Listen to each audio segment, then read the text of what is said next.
Bismillahirrahmanirrahim. Assalamualaikum warahmatullahi wabarakatuh. Alhamdulillahirabbil alamin. Wassalatu wassalamu ala asyrofil anbiya'i wal mursalin wa ala alihi wa sahbihi ajma'in. Asyhadu an la ilaha illallah wahdahu la syarika lah wa asyhadu anna Muhammadan abduhu wa rasuluhu la nabiyya ba'dah. Pertama-tama tentu saja kita sama-sama bersyukur kepada Allah Subhanahu wa taala yang mana alhamdulillah di hari ini Allah masih memberikan kita nikmat, salah satunya kesempatan sehingga kita semua bisa ketemu lagi, bisa berkumpul lagi. Insyaallah semuanya dalam keadaan sehat walafiat. Selanjutnya, salawat dan salam senantiasa kita curahkan kepada suri tauladan kita Nabi Muhammad Sallallahu Alaihi Wasallam, manusia mulia yang pernah berjalan di muka bumi, manusia sempurna yang senantiasa kita harapkan syafaatnya.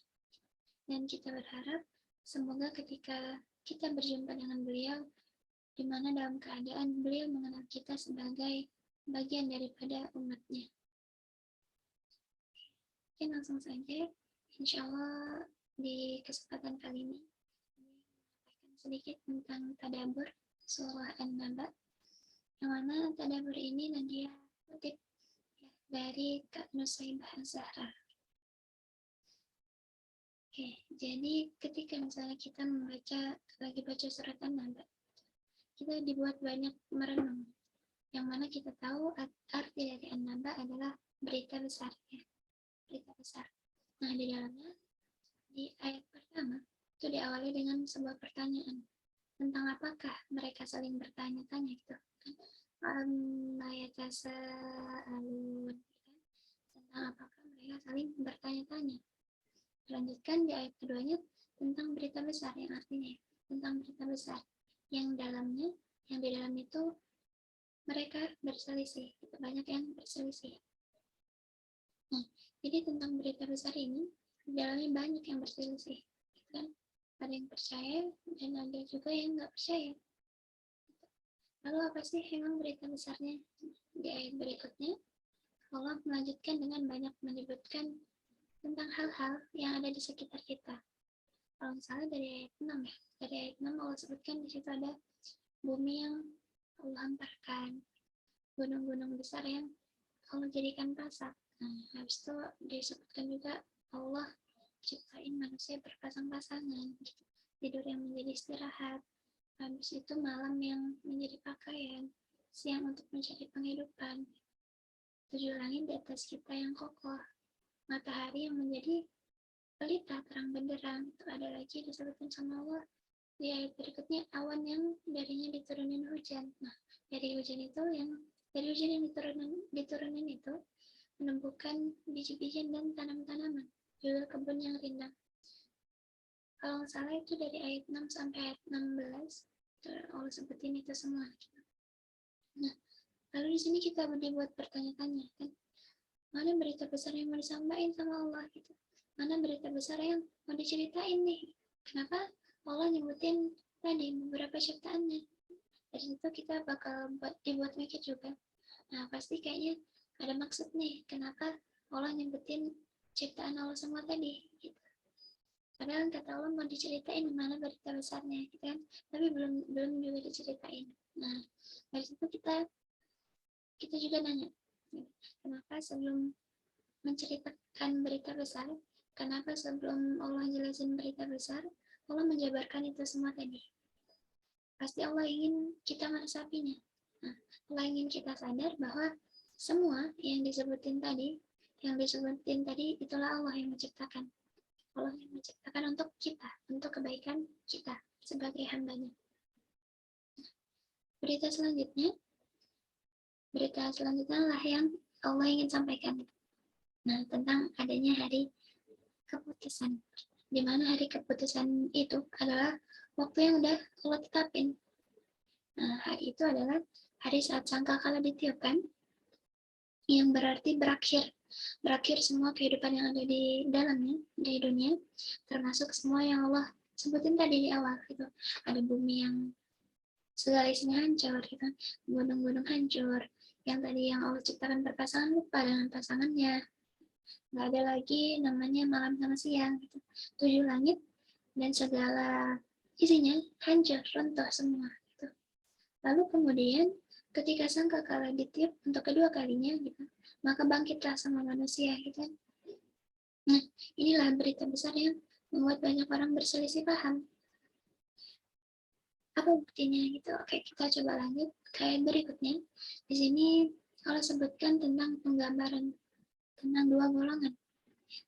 Ada golongan yang pertama adalah golongan orang yang melampaui batas.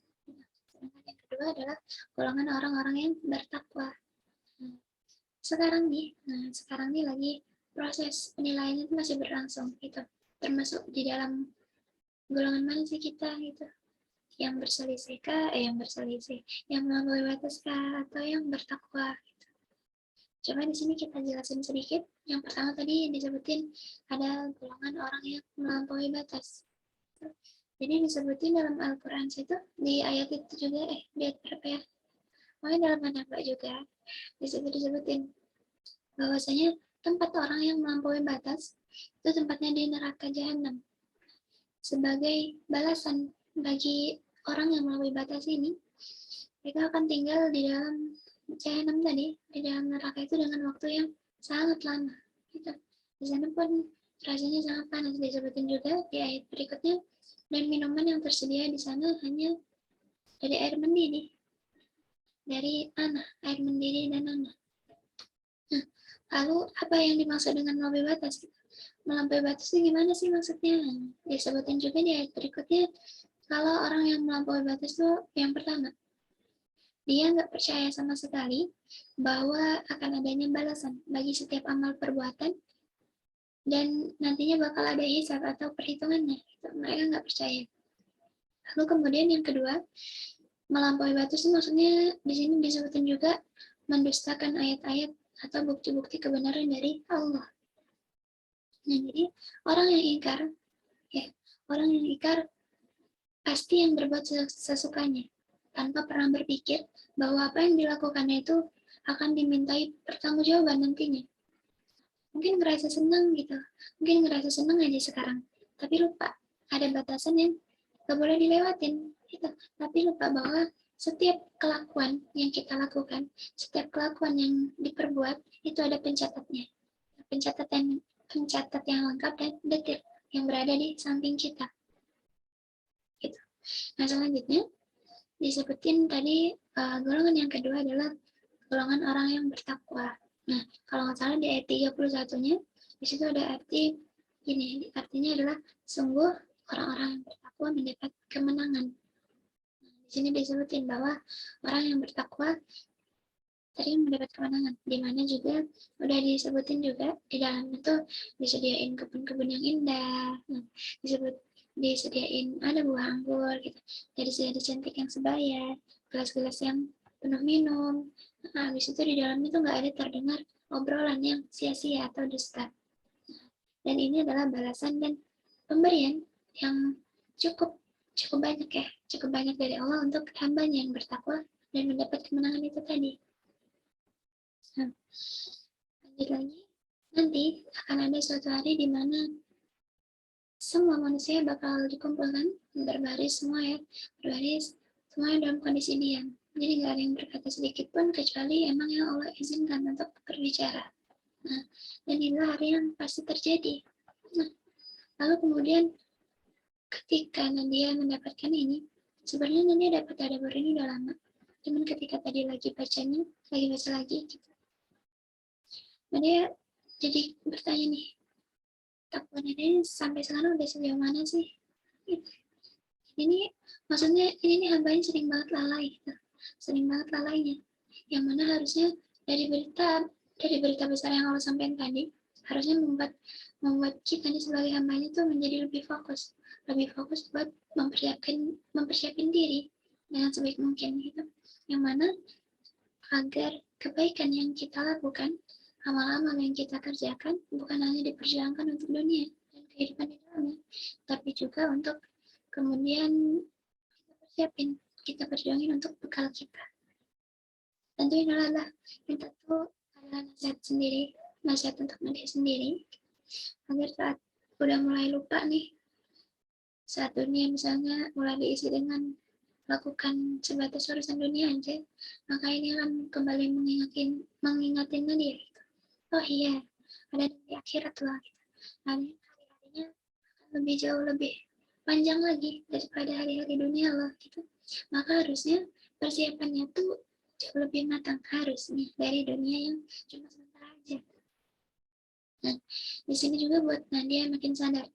Kalau misalnya kalau lagi lelah ya udah yuk kembali lagi, yuk kembali lagi sama Allah gitu, kembali lagi sama Allah. Allah yang menciptakan kita, menciptakan dunia juga segala isi yang ada di dalamnya, segala aturan yang ada di dalamnya.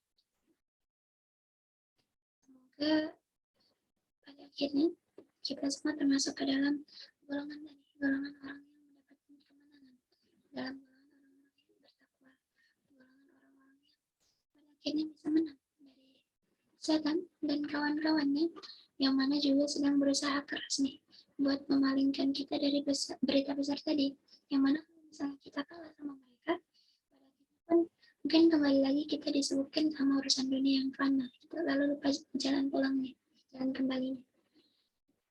Ya, semoga kita terus bersama kita dalam jalan kebaikan. Amin. Mungkin sampai di sini saja yang bisa Nadia sampaikan. Lebih dan kurangnya Nadia mohon maaf. Semoga kebaikan yang bisa diambil sebagai pengingat kita juga semua. Nadia akhiri. Wassalamualaikum warahmatullahi wabarakatuh.